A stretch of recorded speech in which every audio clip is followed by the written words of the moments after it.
కొద్ది రోజులుగా మనకి తిరుమలలో జరిగిన అపచారం మనకి బయటకు వచ్చింది. స్వామివారి ప్రసాదం గత శతాబ్దాలుగా, సరిగ్గా చెప్పాలంటే 300 సంవత్సరాల పై చిలుకు నుంచి స్వామివారి ప్రసాదాన్ని తిరుపతిలో కానీ దీన్ని 3 శతాబ్దాల పైనుంచి దీన్ని తీసుకొస్తూ వచ్చారు, స్వామివారికి నైవేద్యంగా ఇస్తూ వచ్చారు. ఇది మహాప్రసాదంగా భావిస్తాం దేశం అంతా.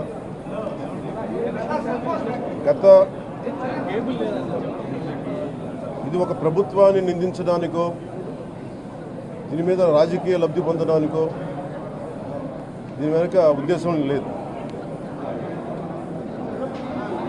వైసీపీ పాలనలో టీటీడీ బోర్డుని కాన్స్టిట్యూట్ చేసిన విధానం, ఏ గుడైనా సరే భక్తుల మనోభావాలు దెబ్బతినకుండా, ఆచార వ్యవహారాల్ని నిర్వీర్యం చేయకుండా, అపరాధం వాటిల్లకుండా ముందుకు తీసుకెళ్లాల్సిన అవసరం ఉంది. అది వారి బాధ్యత. సో టీటీడీ బోర్డుని కాన్స్టిట్యూట్ చేసిన వైసీపీ ప్రభుత్వం 2019 నుంచి సంస్కరణల పేరుతోటి, అంతకుముందు చాలా తప్పులు జరిగినాయనే వాటితోటి చాలా మార్పులు చేర్పులు పట్టుకొచ్చారు. స్వామివారి పూజా విధానాలు మార్చేశారు. శ్రీవాణి ట్రస్ట్ అని పేరు పెట్టి దాని మీద 10,000 రూపాయలు టికెట్ పెట్టారు ఒక్కొక్క వ్యక్తికి. ఒక్కొక్క కుటుంబం వస్తే 5 మంది, 4 వస్తే తక్కువ కాకుండా వాళ్ళకి 50,000 రూపాయలు వసూలు చేసి టికెట్ మటుకు, బిల్లు మటుకు 500 రూపాయలకి ఇస్తూ ఉండేవాళ్ళు. ఇది నేను చాలాసార్లు, నాతో పాటు చాలామంది భక్తులు ప్రస్తావించారు, చాలామంది రాజకీయ పార్టీల ప్రతినిధులు దీన్ని ప్రస్తావించారు. అన్ని పార్టీలు ప్రస్తావిస్తూనే ఉన్నాయి, వేలెత్తి చూపుతూనే ఉన్నాయి. కానీ ఏ రోజు కూడా దాన్ని పట్టించుకున్న పాపాన్ని పోలేదు. అలాగే వైసీపీ పాలనలో అఫీషియల్గా ఆన్ రికార్డ్ 219 గుడుల్ని అపవిత్రం చేశారు. విగ్రహాలని విధ్వంసం కావచ్చు, రథాలు తగలబెట్టడం కావచ్చు, అలాగే 300 పైచిలకు మన దేవాలయాలను అపవిత్రం చేశారు. ఇన్ని జరిగినా కానీ ఎప్పుడు నేను గొంతెత్తుతూనే ఉన్నాను. ఆ రోజు రామతీర్థం సమయంలో కూడా రాముల వారి విగ్రహాన్ని తల నరికేస్తే అర్చకులు దాన్ని, రాముల వారి విగ్రహాన్ని ఇలా పట్టుకొని ఆయన బాధపడుతూ ఉంటే ఆ రోజు కూడా నేను తెలియజేశాను. ఆ రోజు కూడా అందరూ ఏకం కావాలి. ఎవరి మతమైనా కావచ్చు, ఎవరి ప్రార్థనా మందిరాలు కావచ్చు, దేవాలయం కావచ్చు, మస్జిద్ కావచ్చు, చర్చి కావచ్చు, కానీ వారి మనోభావాలకి దెబ్బతినేలాగా దాడులు జరిగితే బయటికి రావాలి అని అందరూ నేను కోరుకుంటే, ఆ రోజున చిలకలూరుపేట నుంచి ఉండే ముస్లిం సమాజం సోదరులు కూడా బయటకు వచ్చి ఆ రోజున మద్దతు తెలియజేశారు. ఇది ధర్మానికి సంబంధించిన వాళ్ళని ఒక పిలుపునిస్తూ ఆ రోజు కూడా వచ్చారు. మీరు కావాలంటే అది ఒకసారి మీరు ట్విట్టర్ టైం లైన్లో ఉంటుంది, అది కూడా మీరు చూసుకోవచ్చు. కానీ ఈ రోజున మేము ముందు నుంచి తెలియజేస్తూనే ఉన్నాం, చాలా అవకతవకలు జరుగుతూ ఉన్నాయి, ప్రసాదాలు కల్తీ జరుగుతూ ఉన్నాయి, సరిగ్గా లేవు, ప్రసాదం నాణ్యత పోయింది, డబ్బులు కలెక్ట్ చేస్తున్నారు, రిసిప్ట్లు ఇవ్వట్లేదు, అసలు టీటీడీ మీద కూడా వైట్ పేపర్ రావాల్సిన అవసరం ఉంది. ఇవన్నీ కూడా మేము చాలాసార్లు అనుకుంటా ఉన్నాం. కానీ ఈ స్థాయిలో కల్తీ జరుగుద్దని, కల్తీ ఉంటుంది, ఫుడ్ అడల్ట్రేషన్ ఉంటుంది, చేసే తిండిలో కల్తీ ఉంటుంది, అన్ని దేవాలయాల్లో కూడా ప్రమాణాలు పాటిస్తున్నారా లేదా అన్న చర్చ బయటకు వచ్చింది ఈరోజు. ముఖ్యంగా తిరుపతి లడ్డుకు ప్రసాదాన్ని, మహాప్రసాదం, శ్రీవారి మహాప్రసాదానికి సంబంధించి ఇది మీకు ప్రత్యేకించి నేను చదివి వినిపిస్తాను. మీకు ఈ రిపోర్ట్ ప్రత్యేకించి centre for analysis and learning in livestock and food of the national dairy development board వారికి శాంపుల్స్ పంపిస్తే ఇది స్టాండర్డ్ వాల్యూ లిమిట్స్ ఎలా ఉండాలి అని వాళ్ళు చెప్పారు. ఏం చెప్పారంటే pure milk fat shall have a reading between 95.68 to 104.32, but all the ghee samples had values around 20, which means the ghee is highly adulterated. దాని సబ్సిక్వెంట్ టేబుల్లో సహజంగా నెయ్యిలో కల్తీ వ్యాపారులు కల్తీ చేసేది ప్లాంట్ బేస్డ్ కల్తీ జరుగుతూ ఉంటుంది. అదే తప్పు. అలాంటిది దీంట్లో ప్రత్యేకించి తెలియజేసింది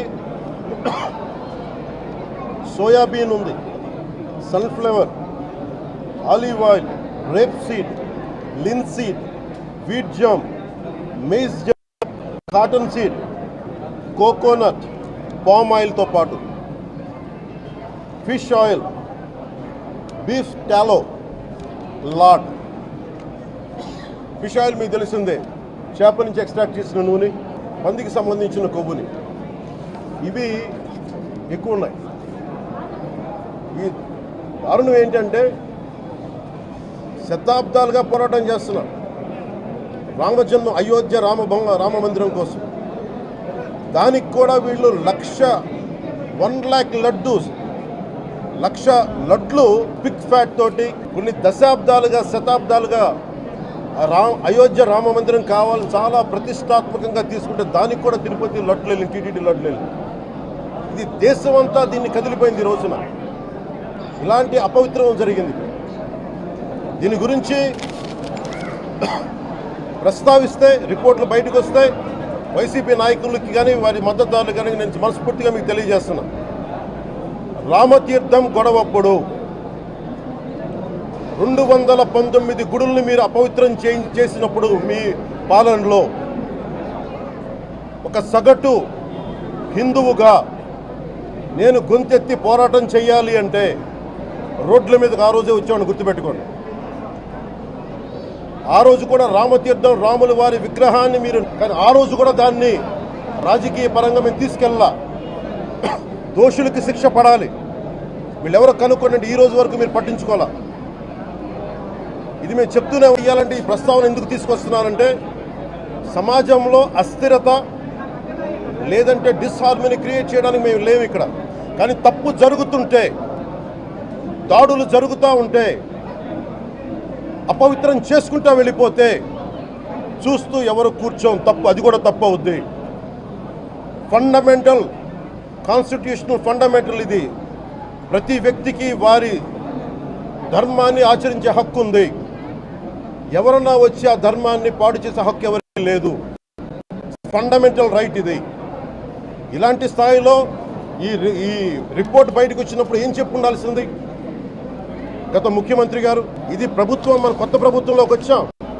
ఇది వెండెట్టా ప్రభుత్వం కాదు, ఇది పగా ప్రతీకారాల ప్రభుత్వం కాదు ఇది.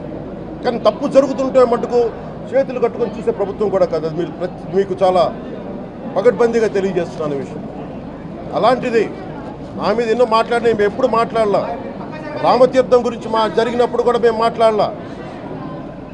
కానీ ఈ రోజున రిపీట్ అయిపోతున్నాయి మిస్టేక్స్. అలవాటైపోయింది. ఎప్పుడే full stop to this.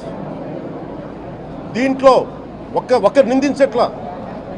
TTD board ఉంది, వైసీపీ కాన్స్టిట్యూట్ చేసిన టీటీడీ బోర్డు ఉంది. వైవి సుబ్బారెడ్డి గారు ఉన్నారు టీటీడీ చైర్మన్గా. టీటీడీ ఈవోగా ధర్మారెడ్డి గారు ఉన్నారు. మళ్ళీ వాళ్ళు కాకుండా కొత్తగా వచ్చారు. ఈ 5 సంవత్సరాలు ఈ బోర్డు ఏం చేస్తూ ఉంది? ఈ టీటీడీ బోర్డుని మేము ప్రశ్నిస్తున్నాం. మీరు బయటికి రండి, మీరు పంపించండి ల్యాబ్స్కి. మీకు ఎవరైతే తప్పులు చేశారో వారి మీద మీరు చర్యలు తీసుకోండి అని చెప్పాలి. కానీ తప్పులు చేసిన వాళ్ళని వెనకేసుకొచ్చే విధానం ఏంటో నాకు అర్థం కావట్లేదు. దాన్ని మార్చుకోవాలి. అంతేగాని చూసే మీరు అస్థిరత చేసే ఆలోచన కానే కాదు. ఇదే మీరు ఊహించండి. ఇంకా ఏ ధర్మం మీద జరిగినా దేశం అల్లకల్లోలం చేసేస్తారు, ప్రపంచం అంతా మాట్లాడతారు, గ్లోబల్ న్యూస్ అయిపోద్ది. కానీ దేశంలో కోట్లాది మంది హిందువులు అపవిత్రమైతే, ఈ ప్రసాదం అపవిత్రమైతే ఒక్కరు కూడా మాట్లాడకూడదు. ఇది సెక్యులర్ వ్యవస్థకు విఘాతం అంటే హిందువులకి మనోభావాలు ఉండవా? ఇది ఒక్కరు నిందించట్లా. అసలు మీరు ప్రస్తావన చేయకూడదు, ఇది తప్పు, ఇది మాట్లాడకూడదంటే ఎట్లా? ఇదే వేరే మతానికి మీరు అన్వయిస్తారా? నేను అన్ని మతాలని సమానంగా గౌరవించేవాడిని, ఇస్లాంని గౌరవించేవాడిని, క్రిస్టియానిటీని గౌరవించేవాళ్ళం మేమందరం. సనాతన ధర్మం అని మొత్తుకుంటున్నాం. దేనికి సనాతన ధర్మం అంటే? సనాతన ధర్మానికి ఒకరు ప్రారంభించింది కాదు ఇది. ఒక వ్యక్తో ఒక కూర్చోబెట్టి ఒకరు స్టార్ట్ చేసింది కాదు ఇది. కొన్ని వేలాది సంవత్సరాలుగా అన్ని మతాలని, అన్ని విశ్వాసాలని అలింగనం చేసుకున్న నేల ఇది. దగ్గర తీసుకున్న ఈ నేల మీద ఇలాంటి అపవిత్రం జరిగితే, రిపీటెడ్గా జరిగితే, ఒకసారి కాదు, 2 సార్లు కాదు, రిపీటెడ్గా జరిగితే ఇప్పుడు కూడా మాట్లాడకూడదంటే అది తప్పు చేసిన వాళ్ళం అవుతాం. మేము కాదంటలా. టీటీడీ బోర్డు, అప్పుడు టీటీడీ బోర్డు బాధ్యత తీసుకోవాలి. పొలిటికల్గా వచ్చి అలంకారప్రాయంగా ఒక్కొక్కళ్ళు వచ్చేసి దర్శనాలకి టికెట్లు ఇవ్వడానికి మీరు బోర్డు మెంబర్స్ అవ్వలేదు. మీరు ఎవరు చైర్మన్ కానీ ఈవో కానీ. మీరు అక్కడ ధర్మాన్ని పరిరక్షించాలి. మీరు అక్కడ మీ ఇష్టాలకి మీరు కూర్చోబెట్టి మీ ఇష్టాలకి కాంట్రాక్ట్లు ఇచ్చుకోవడానికి మీరు టీటీడీ బోర్డుకి మీరు వెళ్ళలేదు. మీరందరూ, మీ అందరికీ బాధ్యత ఉంది. మీరు నిర్ణయించుకోవాలి. ఎవరికి కోపాలు రావు, ఎవరికి వేదన రాదు, ఎవరికి బాధలు రావుంటే కుదరదు. వస్తాయి బాధలు, వేదన ఉంది, మాట్లాడతాం. మర్చిపోకండి ఎవరు. గత ముఖ్యమంత్రి గారు కూడా నేను చేస్తా ఉన్నాను, జగన్మోహన్ రెడ్డి గారికి కూడా. ఇదే చర్చికి జరిగితే మీరు ఊరుకుంటారా? ఒక మసీదుకి జరిగితే ఊరుకుంటారా? ఒక తిరుమలకు జరిగినప్పుడు ఎందుకు వెనకేసుకొస్తారు? రాకండి. ఏ మతం మీద దాడి జరిగినా సంపూర్ణంగా నాతో సహా మేము ఖండిస్తాం, వస్తాం. ఇస్లాం మీద దాడి జరిగితే మేము మాట్లాడతాం, క్రిస్టియానిటీ మీద దాడి జరిగితే మేము మాట్లాడతాం, హిందూ ధర్మం మీద, సనాతన ధర్మం మీద దాడి జరిగితే కూడా నేను మాట్లాడతాను. ఇది మొదటిసారి కాదు, మేమందరం మాట్లాడతాం. ఇది ప్రాథమిక హక్కు. ఇది పరస్పర విశ్వాసాలను గౌరవించుకోవడం చాలా చాలా అవసరం. ఇది అందరికీ తెలియజేస్తున్నాను. ఇది దోషులకి కఠిన శిక్ష పడాలి. అలాగే ముఖ్యమంత్రి గారికి కూడా నేను తెలియజేసుకున్నాను, చంద్రబాబు నాయుడు గారికి కూడా క్యాబినెట్ మీటింగ్ జరగాలి, అసెంబ్లీలో చర్చ జరగాలి. అసలు టీటీడీ ట్రస్ట్లో ఎన్ని అవకతవకలు జరిగినాయి, దీని మీద కూలంకషంగా దీని మీద చర్చలు జరగాలి. అలాగే నిన్న అందరూ మీడియా పెద్దలు కూడా అడుగుతూ ఉన్నారు, అధిపతులు, పత్రికాధిపతులు కూడా అడుగుతూ ఉన్నారు, మీడియా వారు కూడా అడుగుతున్నారు, దీన్ని సిబిఐకి తీసుకెళ్లాలా లేదా అనేది. అది గౌరవ ముఖ్యమంత్రి గారు నిర్ణయం తీసుకోమని. మీరు ఏ నిర్ణయం తీసుకున్నా క్యాబినెట్ మీ వెనకాల ఉంటుంది, ఉంటారు. ఇది ఇక్కడతో ఆగాలని మనస్ఫూర్తిగా నేను కోరుకుంటున్నాను. అలాగే 40 సంవత్సరాలుగా కర్ణాటకలోని గీ కంపెనీకి ఇస్తూ ఉన్నారు. 15,000 కేజీలు అవసరం అవుతుంది నెయ్యి, మనకి స్వచ్ఛమైన నెయ్యి. అలాంటిది వీళ్ళు 1000 రూపాయలు కొన్నదాన్ని వీళ్ళు 360 రూపాయలకే వస్తుందని చెప్పి ఎవరో మిడిల్ మ్యాన్ వచ్చి చెప్పారు. ఆ మిడిల్ మ్యాన్ ఎవరు? మీరు 1,00,000 లడ్డూలు మీరు అయోధ్యగా పంపించినప్పుడు మాట్లాడింది ఎవరు? చెక్ చేశారా? క్వాలిటీ చెక్ చేశారా? కోట్లాది మంది భగవంతుణ్ణి విశ్వాసం ప్రకటించే ప్రతి ఒక్కరి ఈ రోజున బాధకు గురయ్యారు.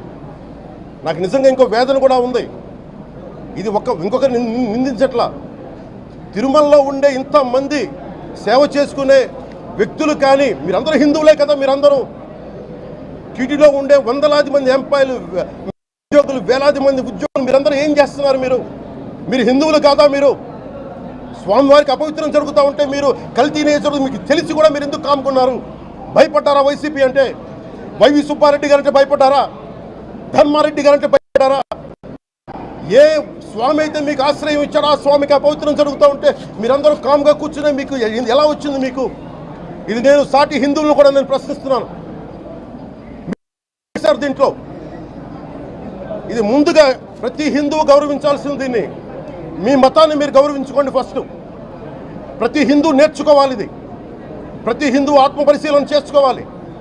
మీరు బయటికి రావాలి. తప్పు జరుగుతూ ఉంటే కూర్చొని చేతులు కట్టుకొని మనకెందుకులే అంటే ఇలాగే ఉంటాయి. ఇది మారాలి. నేను కూడా దీంట్లో భాగమే కాబట్టి నిజంగా నాకు ఇన్ని సమస్యలు చెప్పారు ఇన్ని సంవత్సరాలుగా. వైసీపీ మీద పోరాటాలు చేస్తున్నారు. రోడ్లు బాగలేదంటే మాట్లాడాం, రైతుకి సమస్యలు వస్తే మాట్లాడాం, గుడులు అపవిత్రం చేస్తుంటే మాట్లాడాం. కానీ ఏ ఒక్కరు కూడా బలంగా కూర్చొని టీటీడీ ఉద్యోగులు ఎవరైనా సరే ఇలా జరుగుతుంది అని తెలిసి కూడా కామ్గున్నారంటే మీరు మహా అపరాధం చేశారు. ఆ మహా అపరాధానికి నేను కూడా నాకు సంబంధం లేకపోయినా ఈరోజు నేను ప్రాయశ్చిత దీక్ష మొదలుపెట్టాను. ఈరోజు 11 రోజులు స్వామివారికి నేను క్షమాపణలు కోరుకుంటూ దీక్ష తీసుకుంటున్నాను. ఇది మారాలి అని కోరుకుంటూ సెలవు తీసుకున్నాను. నమో వెంకటేశాయ.